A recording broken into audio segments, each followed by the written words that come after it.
بسم الله الرحمن الرحيم. الرحمن علم القرآن، خلق الإنسان علمه البيان. الشمس والقمر بحسبان، والنجم والشجر يسجدان. والسماء رفعها ووضع الميزان، ألا تطغوا في الميزان. وأقيموا الوزن بالقسط ولا تخسروا الميزان. والأرض وضعها للأنام، فيها فاكهة والنخل ذات الأكمام. والحب ذو العصف والريحان، فبأي آلاء ربكما تكذبان. خلق الإنسان من صلصال كالفخار، وخلق الجان من مارج من نار. فبأي آلاء ربكما تكذبان. رب المشرقين ورب المغربين، فبأي آلاء ربكما تكذبان. مرج البحرين يلتقيان، بينهما برزخ لا يبغيان. فبأي آلاء ربكما تكذبان. يخرج منهما اللؤلؤ والمرجان، فبأي آلاء ربكما تكذبان. وله الجوار المنشآت في البحر كالأعلام، فبأي آلاء ربكما تكذبان. كل من عليها فان، ويبقى وجه ربك ذو الجلال والإكرام. فبأي آلاء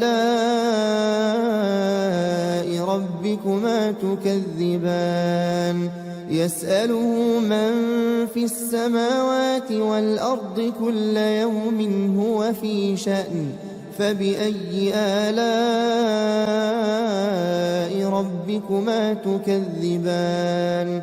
سنفرغ لكم أيها الثقلان. فبأي آلاء ربكما تكذبان. يا معشر الجن والإنس إن استطعتم أن تنفذوا من أقطار السماوات والأرض فانفذوا، لا تنفذون إلا بسلطان. فبأي آلاء ربكما تكذبان.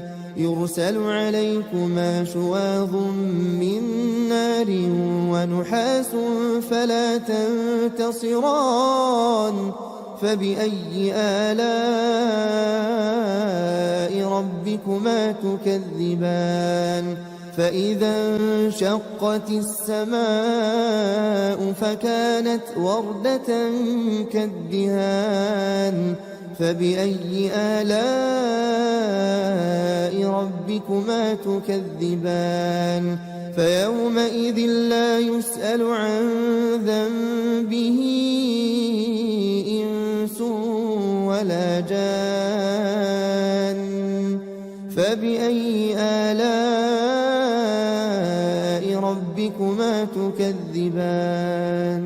يعرف المجرمون بسيماهم فيؤخذ بالنواصي والأقدام. فبأي آلاء ربكما تكذبان. هذه جهنم التي يكذب بها المجرمون، يطوفون بينها وبين حميم آن. فبأي آلاء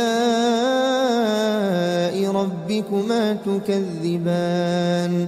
ولمن خاف مقام ربه جنتان فبأي آلاء ربكما تكذبان ذواتا أفنان فبأي آلاء ربكما تكذبان فيهما عينان تجريان فبأي آلاء ربكما تكذبان فيهما من كل فاكهة زوجان فبأي آلاء ربكما تكذبان متكئين على فرش بطائنها من استبرق وجنى الجنتين دان فبأي آلاء ربكما تكذبان فيهن قاصرات الطرف لم يطمثهن إنس قبلهم ولا جان فبأي آلاء ربكما تكذبان كأنهن الياقوت والمرجان فبأي آلاء ربكما تكذبان هل جزاء الإحسان إلا الإحسان فبأي آلاء ربكما تكذبان ومن دونهما جنتان فبأي آلاء ربكما تكذبان مدهامتان فبأي آلاء ربكما تكذبان فيهما عينان نضاختان فبأي آلاء ربكما تكذبان فيهما فاكهة ونخل ورمان فبأي آلاء ربكما تكذبان فيهن خيرات حسان فبأي آلاء ربكما تكذبان حور مقصورات في الخيام فبأي آلاء ربكما تكذبان لم يطمثهن إنس قبلهم ولا جان فبأي آلاء ربكما تكذبان متكئين على رفرف خضر وعبقري حسان فبأي آلاء ربكما تكذبان تبارك اسم ربك ذي الجلال والإكرام